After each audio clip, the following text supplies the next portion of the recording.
안녕하십니까. 학점냉제 컴퓨터공학 학사학위 취득자 햄리슈입니다. 오늘은 학점을 취득하는 방법에 대해서 알아보겠는데요. 학점을 취득하는 방법은 크게 6가지로 볼 수가 있습니다. 학점은행제에서는 이것을 학점인정 대상이라고 지칭을 하는데요. 실질적으로 저희가 학점을 취득하는 것은 1번에서 5번까지 요 5가지로 학점을 취득하기 때문에 6번에 대해서는 간단하게 개념만 잡고 넘어가도록 하겠습니다. 먼저 첫 번째, 평가인정학습 과정인데요.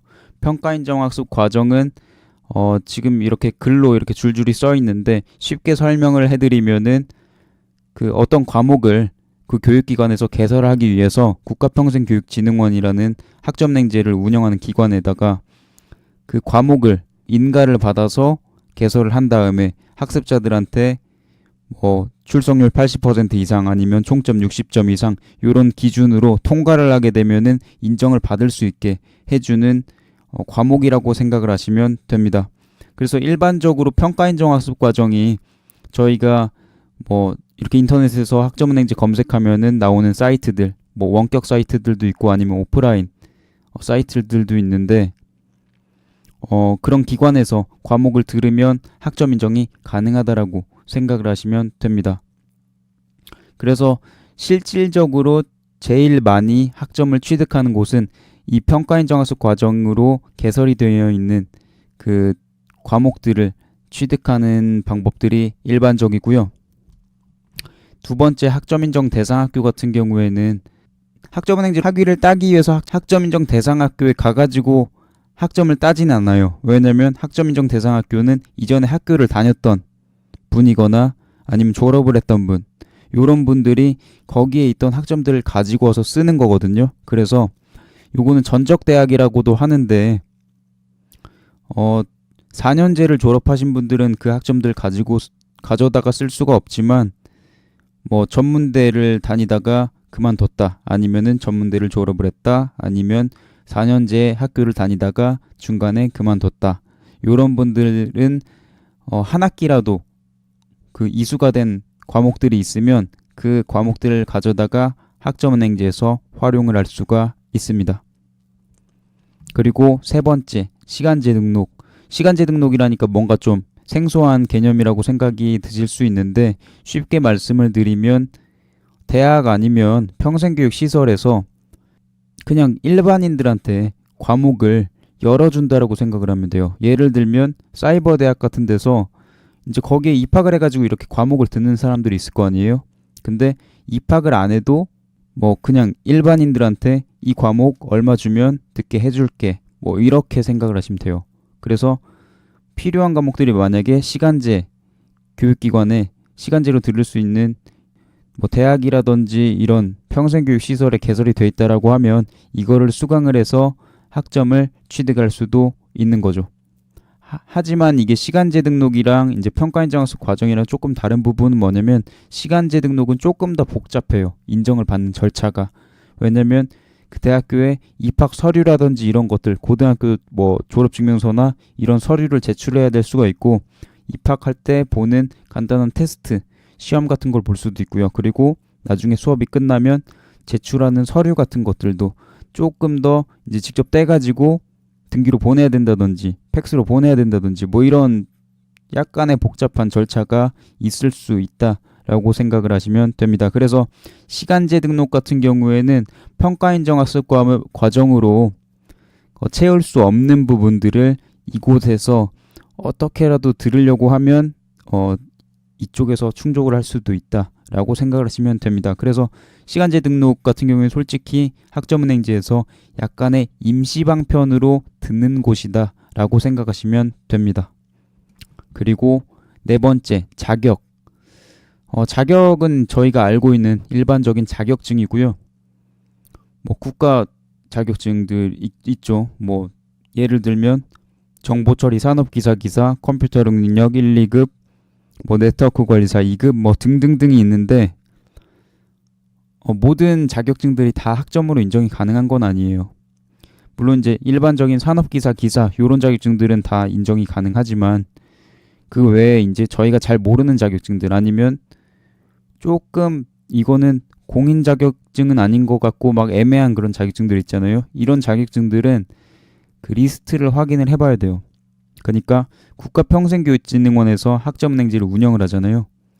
그럼 이 제도에서 인정을 해주는 자격증이 어떤 건지 확인을 해서 거기에 맞게 이제 자격증을 따야 그것들을 활용할 수가 있는 거거든요. 그래서 이 학점은행 사이트에 들어가 보면 자격 인정 기준 고시라는 게 있어요. 그래서 요거를 다운을 받아가지고 그 어떤 자격증이 학점으로 인정이 가능하고 이런 부분에 대해서 확인을 하고 이제 본인이 원하는 전공과 학위 과정에 맞는 자격증을 취득을 하시면 요것들을 학점으로 가지고 와서 쓸 수가 있는 거고요.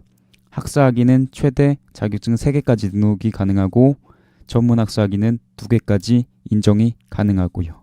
그래서 요것들도 일반적으로 제일 많이 취득하는 게 평가인정학습 과정, 그리고 자격증, 그리고 독학학위제 이렇게 구성이 되기 때문에 꼭 기억을 해두시길 바랍니다. 그리고 5번째 독학학위제가 있는데요. 독학학위제는 학점은행제도 학위를 따는 제도잖아요, 그죠? 그 독학학위제 같은 경우에도 학위를 따는 제도거든요. 그래서 이 독학학위제는 원래 1단계부터 4단계까지 있는데 단계별로 몇 과목씩 이상씩 4단계까지 다 합격을 하면은 학위를 주는 제도예요. 그래서 어떻게 보면 가장 빠르게 학위를 딸 수 있는 제도는 독학학위제가 맞는데 다만 이제 그 만약에 뭐 1단계에서 5과목을 합격을 해야 되는데 만약에 4과목을 합격했다 그러면 다음 연도에 나머지 한 과목을 다시 봐야 돼요.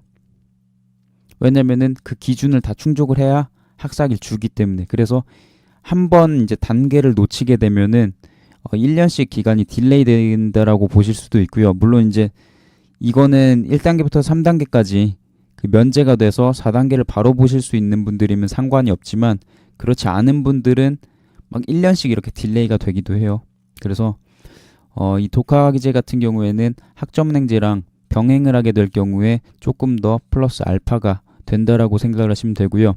그래서 지금 아래쪽에 표해 보는 것처럼 1단계부터 4단계까지가 있는데 1단계는 과목당 4학점씩 최대 20학점씩 가지고 올 수가 있고요. 2단계부터 4단계는 과목당 5학점씩 최대 30학점씩 가지고 올 수가 있습니다. 그래서 이 독학학위제로 학점을 좀 많이 딸 수 있으면 그만큼 기간이 많이 줄어든다라고 생각을 하시면 돼요. 그래서 뭐 조금 독학학위제 같은 경우에는 직접 독학을 해서 시험을 봐서 60점 이상 나오면 합격인데 요거를 좀 부담스러워 하신 분들이 있어요. 그래서 3, 4단계는 솔직히 보신 분들이 많지 않고요. 1, 2단계에서 많이들 응시하는데 2단계도 조금 부담스러워 하신 분들이 있어요. 왜냐면 2단계는 전공 과목이기 때문에. 그래서 대체적으로 보시는 분들은 1단계에서 응시를 해보시고 2단계를 볼 것인지 말 것인지 결정하시는 분들이 많습니다. 그리고 마지막으로 국가무형문화재가 있는데요. 요거는 개념만 딱 짚고 넘어가도록 하겠습니다. 뭐 지금 여기에 나와 있는 것처럼 시도 지정 문화재 제외하고 그 국가무형문화재 보유자나 그 문화생의 전수 교육에 대해서 그 경험을 학점으로 인정을 해준다라고 하고 있죠. 그래서 요거는 이제 저희 같은 일반인들이 학점을 취득할 수 있는 일반적인 것들이 아니라 약간 특수한 부분이라고 생각을 하시면 되고요. 약간 국가 무형문화재 그 관련된 것들을 조금 더 그래도 전통을 유지하고 막 이런 뭐 보존을 시키기 위해서 이 제도에서 조금 힘을 쓰고 있는 것 같아요. 그래서 뭐 저희가 뭐 이거를 어떻게 할 수 있는 건 아니다 보니까 저희는 또 어떻게 보면 빨리 학위를 따서 이제 그것들을 활용을 해야 되는 그런 입장에 처해 있기 때문에 뭐 요걸로 학위를 뭐 받거나 학점을 취득해 가지고 뭔가 활용하는 것보다는 앞에 말씀드렸던 평가인정학습 과정 그리고 독학학위제 그리고 뭐 시간제 등록이나 뭐 자격증 요런 거를 통해서 학위를 따는 게 조금 더 빠르고 간편하게 취득할 수 있다라고 보시면 됩니다. 근데 뭐 이거 영상을 제가 찍으면서 조금 두서없이 설명을 한 부분도 있을 수 있는데요. 편집을 안 하고 한 번에 가려다 보니까 말이 조금 꼬이는 부분도 있긴 있었을 거예요. 하지만 그래도 핵심적인 내용들만 다 가르쳐 드린 거기 때문에 요것들만 알고 계셔도 요러한 느낌으로 학점냉지를 진행을 하면 되는구나, 요런 것들은 조금 파악이 되셨을 거고요.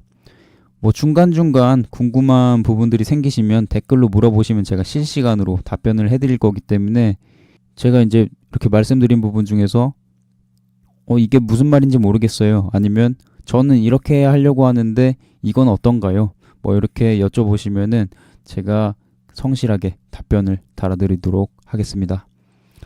뭐 제가 이제 요번에 올려드린 영상은 조금 이전에 올렸던 영상이랑 텀이 좀 길어졌는데, 앞으로는 그래도 또 매일 영상을 올릴 수 있도록 노력을 할 거고요. 여기까지 영상 다 보셨다면 그래도 구독이나 좋아요, 공유하기, 댓글 부탁드리겠습니다. 다음번에는 더 유익하고 도움이 되는 영상으로 돌아오도록 하겠습니다. 감사합니다.